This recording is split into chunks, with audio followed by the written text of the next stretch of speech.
Hey, Stephon, how are you? I'm doing well, Tim. How are you? Good. Just a question about the defense coming back with you reinserted along the defensive line and how much that could help this team getting off to a quicker start than what you guys have managed the last couple of years with so much the defense coming back. How quickly can that help you guys get into gear in September? I just think we got a good group of veteran guys that, been here, played here long enough to understand the defense, to be able to just pick back up where they left off at. I'm just going to keep coming back and do what I've been doing so far, inserting my role back into my position and working hard every day to be back acclimated with the defense. All righty, let's go to Joe Rutter. Joe, go ahead. Hey, Stephon, how you doing? I'm doing good, Joe. How are you? Good. Hey, Cam went through the same thing you did a few years ago with the torn pec. Were you able to, rely on him for how to get through this? And, how are you just doing right now, and how's the recovery been? Recovery been well. I got a chance to get my pec back stronger than it was even before. Like you said, Cam went through this situation, I think, within a couple of years ago for me. And he's been a great, liable resource for me to be able to talk to and understand from a recovery standpoint on how to handle my injury. All righty, let's go to Mark Caboli. Mark, go ahead. Hey, Stephon, what's up? I'm doing good, Mark. How are you? Pretty darn good. My question is, with the pec and the surgery, I know it might have been a different surgery than maybe J.J. Watt, but he was able to come back late in the year. Was there any thought of maybe trying to come back late in the season for you at all? I think that was the goal for us working for if we would have made the playoffs, but that just didn't happen. Thanks. All righty, let's go to Brooke Pryor of ESPN. Brooke, go ahead. Hey, Stephon. I saw the Instagram post that you posted over the summer just about what the flag means to you and your intention to stand for it. And I read that you said, in regards to police brutality and the Black Lives Matter moment, you're going to support those causes through other means. Just curious kind of what those other means are and what have the discussions been with your teammates about what you guys will do for the flag and during the national anthem this season? That's just pertaining to me, and that's just how I feel morally on the subject at hand. That's just my beliefs of what I want to do. We haven't got together as a team yet to talk about it, but for me specifically, that's just how I feel about the subject. How you doing, Stephon? Hope the family's well. I just wanted to ask you, was the injury that you suffered at all related to the one that you had previously with the bicep? Was this at all interrelated? No, it was not. So you feel like that this is just a completely different situation? It's just kind of been freakish kind of things? Yes. Just whiplash from being on Phillip Rivers as I was about to take him down, and it just popped. Thanks. All right, we're going to go to Brian Batko, Post-Gazette. Brian, are you on? Yeah. Hey, Stephon. Thanks for doing this. How you doing, Brian? Good. You talked about you and Cam. You've both kind of been through the pec injury thing, and now Cam's going through a contract situation that you've been through. And specifically with you, you kind of took it right up to the night before the season in 2017. Just, I know those decisions are made above your head, but how valuable is Cam to this team, and how much can you relate to what he's going through now, given the situation you were in a few years back? Cam is a great player and a great individual off the field. I think the Steelers know what they're doing. Like you said, this is above my pay grade and what I do. But I think everything will work out well for him. Thanks, Stephon. All right, next let's go to Will Graves, Associated Press. Will, are you on? Yeah, I am. Hey, Stephon. When you look at where the defense is, you've got a lot of young guys, especially in the back end. But, up front, Cam is in a contract year. On the edge, Bud is, who knows what Bud's deal is going to be. You lost Javon because he got paid elsewhere. Does it feel like for that front group there and maybe the edge guys that this is sort of like I don't want to say a last stand for this specific group, but you guys are sort of like it's kind of a now or never situation? Well, every year we treat it as if we have one goal in mind, and that's to make it to the Super Bowl. So I think for us, it's just going to be business as usual, and that's how we're going to treat it. And at the end of the year, we'll let the pieces fall where they lay. When you were watching the guys rack up the sacks last year, I mean, you guys were so effective getting the quarterback third year in a row. What specifically about the guys up front did you like, and what did you feel like you were missing out? Like, man, I had a chance to eat last year and I didn't get to just because of what happened. Yeah, what happened to me was a freak of nature accident, but we have a bunch of guys that's able to get into the backfield and cause a lot of chaos and a lot of distress for the quarterback. And I'm excited to be back to be able to put my hand in the pile and do that too as well. All righty, we got time. Sorry, everybody, my computer dropped me from the Zoom, but I'm back. We'll have time for one more. Aditi Kunkabala, if you're on. Aditi, go ahead. Hello. As you look at this defense and the speed of this defense, tell me, do you feel that this could be the fastest defense that you've been a part of since you've been here? And what does that speed enable this defense to do? We have a very good defense. And like you said, we have a lot of guys on the field that can get sideline to sideline very quickly. And that enables us to do a lot of things within our defense that many other defenses probably can't do with the type of unique skill set that a lot of our players have. So I'm very excited to be able to see what the defensive coordinator and Coach Tomlin have a plan for us for game situations. Hey, Benny, how are you doing? My question is, just by looking at you, you look like you're a little trim here. How much was that you wanting to get in better shape in the offseason, the Steelers wanting you to get in better shape, and how do you think that will help you this season? I think it was kind of a group decision. You know, I felt like there were things that I could have worked on coming out of last year already to begin with. So Steelers gave me a plan. I stuck to it, and I feel like it'll help me a ton going into this year with my lateral quickness, my speed, you know, me taking care of my body, the hits I can take, etc. All righty, let's move on to Brooke Pryor of ESPN. Brooke, go ahead. Hey, Benny, we've heard from James Conner and a couple of the other guys how much the offense changes when Ben is back in there. Just from your perspective, how much does it change? How much better can the run game be with Ben back in there, quarterback? It's going to pick up tremendously.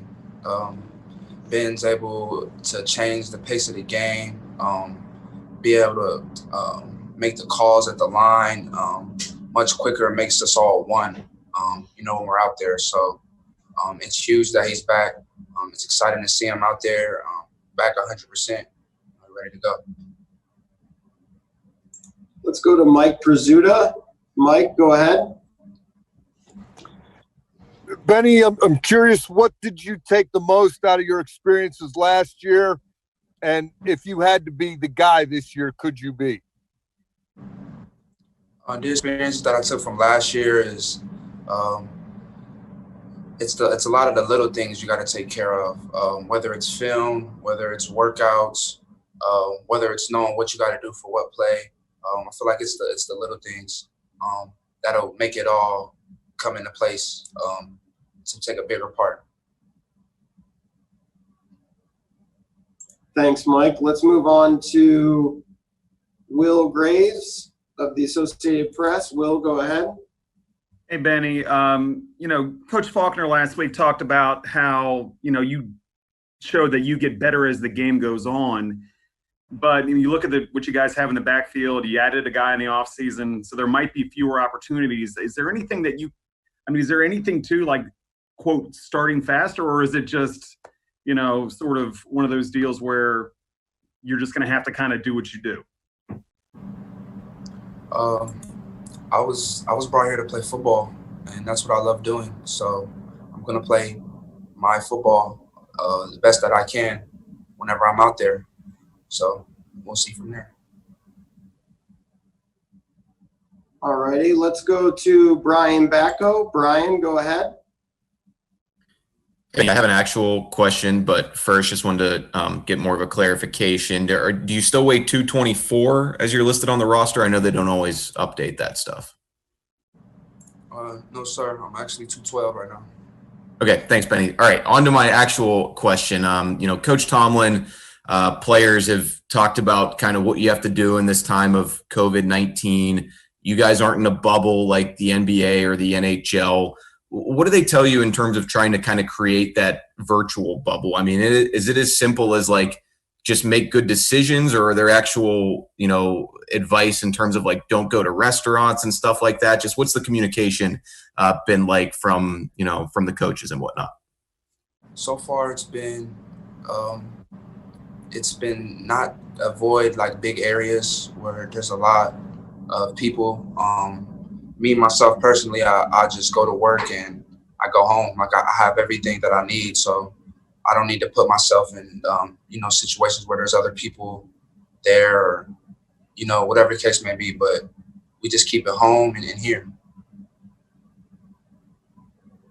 All righty, let's move on to Aditi Kinkobala. Aditi, if you're on, go ahead.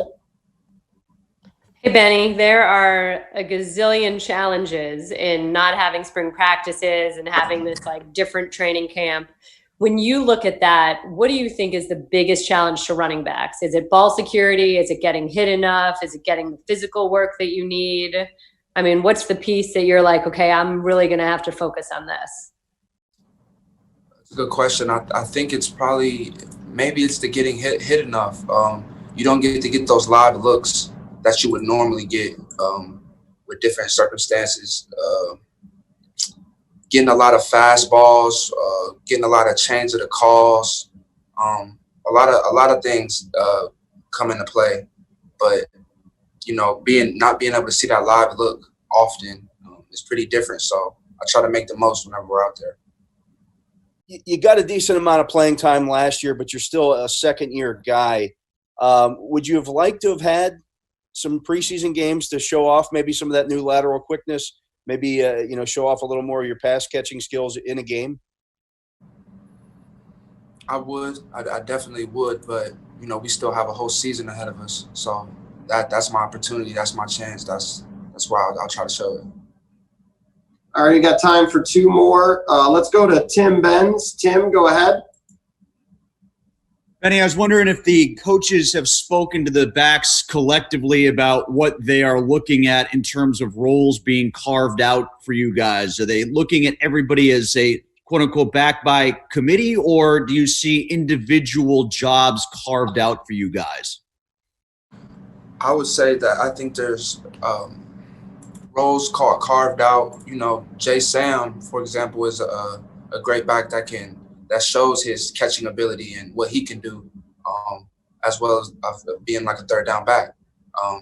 And I would say the same for James. Like James has a different role in those beginning downs of how he can display on what he can do. So I feel like that's amongst the coaches, but we as players, we play.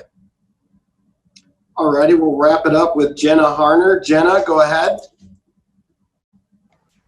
Hey, Benny, I know you guys have just put the pads on earlier this week, but what's impressed you, a guy in your second year, about the rookies the most?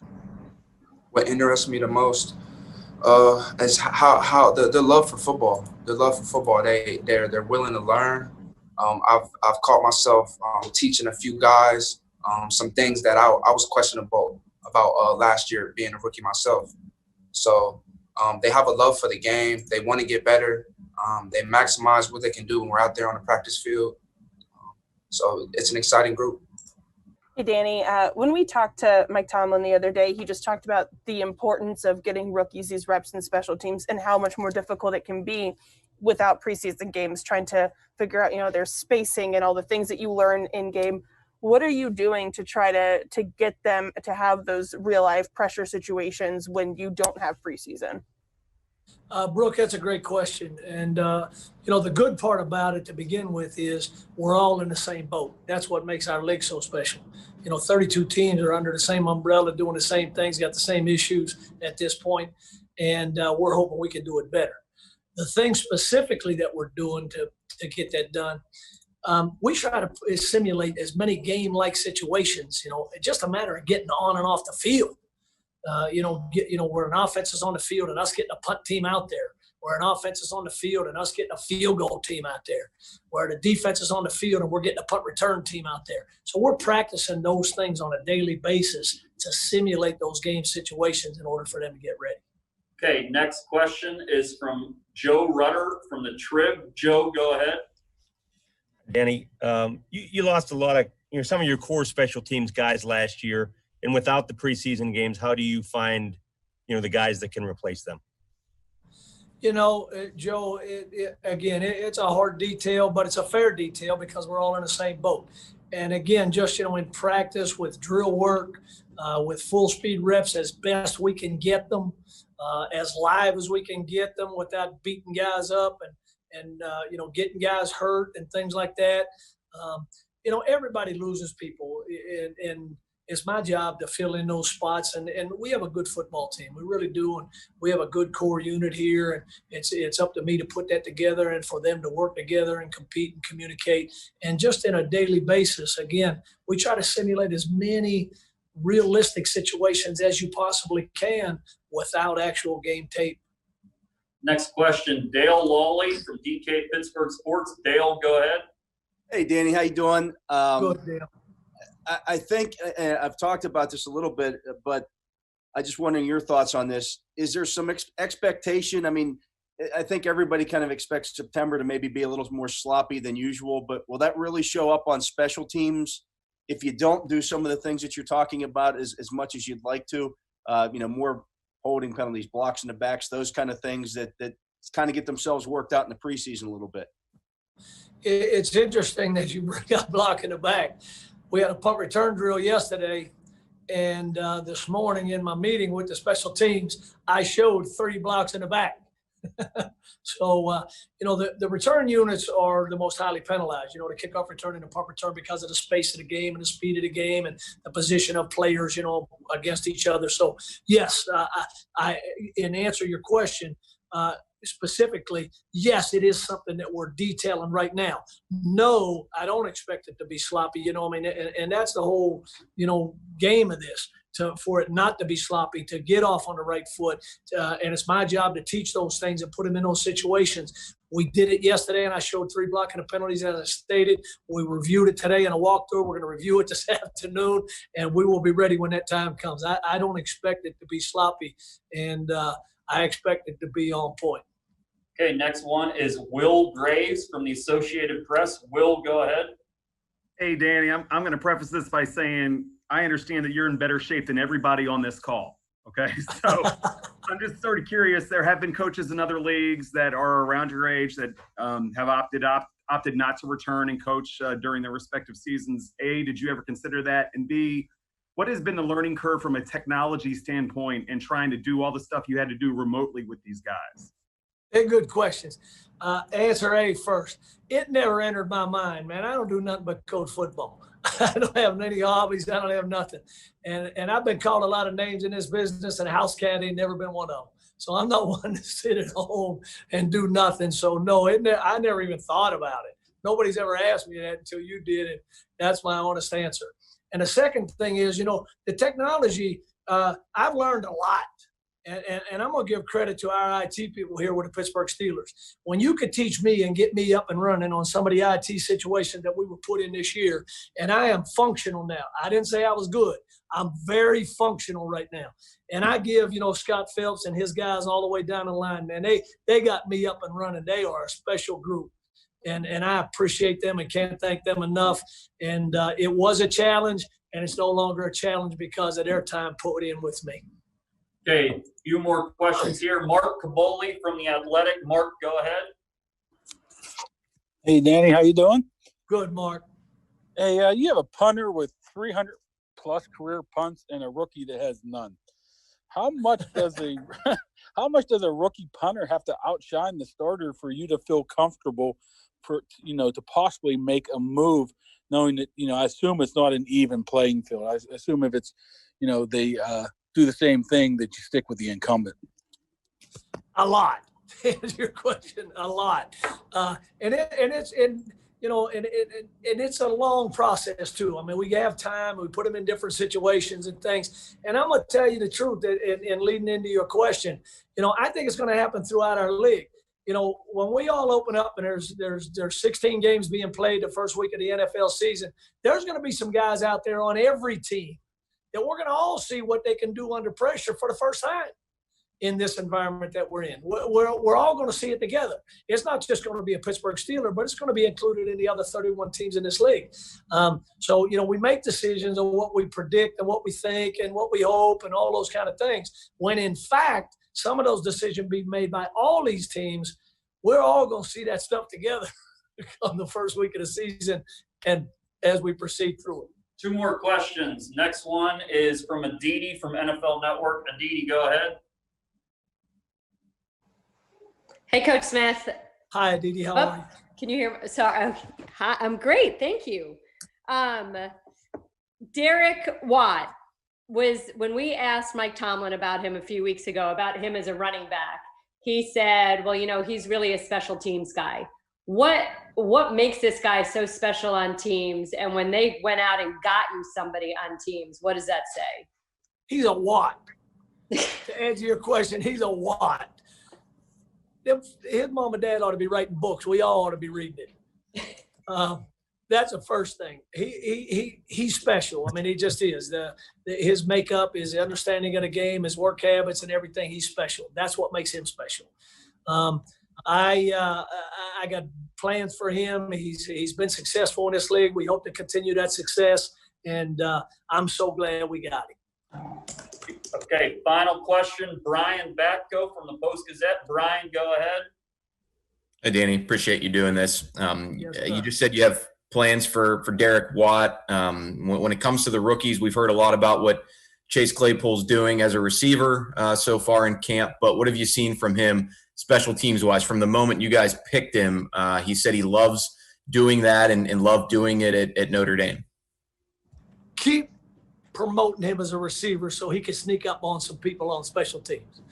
I like that promotion of him on as a wide receiver. He's good. His work habits have been very good since we're getting to know him, you know, in this environment. We expect him to be a contributor. Guys that get picked at that spot, you expect to be contributors. He works very hard. He does have an attention to detail that he's brought here as a maturity level. And I don't mean that in a negative sense. I mean that in a very positive sense. Coming from college, you know, college is just different than pros. And again, I don't mean that negative. It just is in every phase of the game, as a receiver, as a quarterback, likewise on special teams. So he's been working very hard. You know, we're trying to find the best spots to put him in our practice settings. And I'm very pleased with him at this point. We got a lot of room to grow. We got a lot of room to know each other. I can't wait to see him in some critical situations and produce and be an effective player for the Pittsburgh Steelers to win.